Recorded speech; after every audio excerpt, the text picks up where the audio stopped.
দেশের জনগণ গত কদিনের ছাত্র তরুণদের ঘটনার মধ্য দিয়ে সরকারকে তারা একভাবে তারা বিদায় দিয়ে দিয়েছে।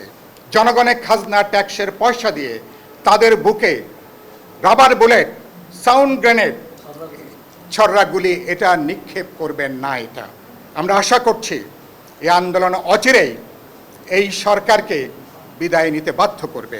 ছাত্র তরুণদের যে গণজাগরণ, যেটা আমাদের ইতিহাসের ৬৯-এর গণঅভ্যুত্থানের পরে বা মুক্তিযুদ্ধের পরে বাংলাদেশের সবচেয়ে বড় ছাত্র আন্দোলন, ছাত্র জনতার গণজাগরণ, গণ অভ্যুত্থান। সরকার পরিস্থিতি সামাল দিতে না পেরে জানেন যে তারা যেভাবে কারফিউ দিয়েছে, সেনাবাহিনীকে মোতায়েন করেছে, ভাবা হয়েছিল পরিস্থিতি সরকারের নিয়ন্ত্রণের মধ্যে তারা নিয়ে এসেছে। কিন্তু বিগত কদিনের ঘটনা, বিশেষ করে গতকাল থেকে আমাদের ছাত্র তরুণদের তাদের মার্চ ফর জাস্টিস, দেশব্যাপী ছাত্র তরুণদের যে নতুন জাগরণ, নতুন প্রতিবাদ, নতুন যে প্রতিরোধের নতুন একটা ধারা আবার তৈরি করেছে। ছাত্র তরুণদের এই জাগরণের একটা দ্বিতীয় ধাপ, দ্বিতীয় পর্যায়ের একটা ঢেউ গতকালকে থেকে শুরু হয়েছে।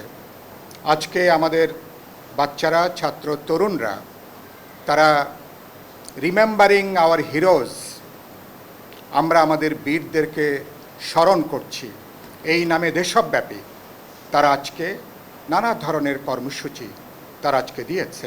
দেশের জনগণ গত কদিনের ছাত্র তরুণদের ঘটনার মধ্য দিয়ে সরকারকে তারা একভাবে তারা বিদায় দিয়ে দিয়েছে।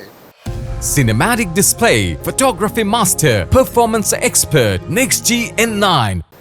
গতকালকে আমরা বলেছি এই সরকারের ভাগ্য এখন একটা চিকন সুতার উপরে মাত্র ঝুলছে। এখন সরকার টিকে আছে কেবলমাত্র আইন শৃঙ্খলা রক্ষাকারী বাহিনীর উপরে। আইন শৃঙ্খলা রক্ষাকারী বাহিনী তারা যদি কেবলমাত্র রাষ্ট্র বা প্রজাতন্ত্রের বাহিনী হিসাবে তারা যদি পেশাদারি নিরপেক্ষতা বজায় রাখেন, এই সরকার একদিন এক মুহূর্তের জন্য আর ক্ষমতায় থাকবার কোনো সুযোগ, বাস্তবে কোনো অবকাশ নেই। আজকে আপনাদের মাধ্যমে আমরা আইন শৃঙ্খলা রক্ষাকারী বাহিনী সহ আমাদের এলিট বাহিনী সহ তাদের প্রতি আমরা পরিষ্কার আহ্বান জানাতে চাই যে তরুণরা রাজপথে, শিক্ষাঙ্গনে, বিশ্ববিদ্যালয়, স্কুলে, কলেজে যারা বুক চিতিয়ে তারা দিচ্ছে, তারা হয় আপনার সন্তান, আপনার ভাই, আপনার আত্মীয়। তাদের বুকে গুলি চালাবেন না। জনগণের খাজনা ট্যাক্সের পয়সা দিয়ে তাদের বুকে রাবার বুলেট, সাউন্ড গ্রেনেড, ছররাগুলি এটা নিক্ষেপ করবেন না। এটা এই আন্দোলনে এখন ছাত্রদের পাশাপাশি আমার তরুণ, যুবক, অভিভাবক, শিক্ষক, আইনজীবী, সমাজের নারী, সমাজের সংবেদনশীল, এমনকি সাংবাদিক সমাজ, যাদের পেশাগত দায়িত্বশীলতার পাশাপাশি যারা দেশপ্রেমের দায়িত্বশীলতা উদ্বুদ্ধ, তাদেরও একটা নৈতিক সমর্থন আন্দোলনে আমরা দেখছি। তার মানে আমরা আশা করছি এই আন্দোলন অচিরেই এই সরকারকে বিদায় নিতে বাধ্য করবে।